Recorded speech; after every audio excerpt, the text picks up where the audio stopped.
OPS சட்டசபையில போய் நேற்று முதல்வரை சந்திச்சு நான் கட்சியில சேரல, ஆனா கட்சிக்கு ஆதரவு தரேன், திமுகவுக்கு ஆதரவு தரேன், எனக்கு ஒரு 2, 3 சீட்டு கொடுங்க அப்படின்னு சொல்லி கேட்கிறாரு.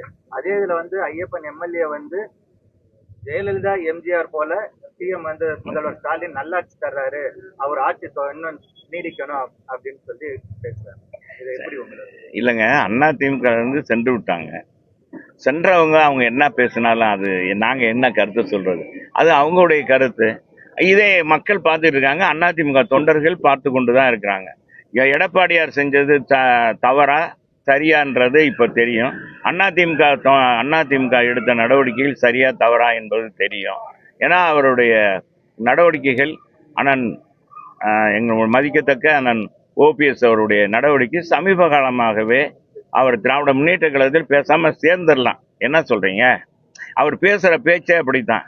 இந்த கட்சி அவரை 3 முறை முதலமைச்சராக்கி சாதாரண ஒரு டீ கடைக்காரரை, என்ன சொல்றீங்க, ஒரு பெரிய உலகத்தில் இருந்தவரை ஒரு சேர்மனாக்கி, ஒரு அழகு பார்த்து சட்டமன்ற உறுப்பினராக்கி, முதலமைச்சராக்கி அழகு பார்த்த இந்த கட்சி பலமுறை நிதியமைச்சராக வகித்தவர் அதிமுகவர். இன்றைக்கு போய் இந்த கட்சியை இந்த கட்சிக்கு ஏற்பட்டிருக்க சோதனை நேரத்தில் இந்த கட்சிக்கு குரல் கொடுக்காம அண்ணன் பேசுறாருன்னா எங்களுக்கெல்லாம் மன வருத்தமா இருக்கு.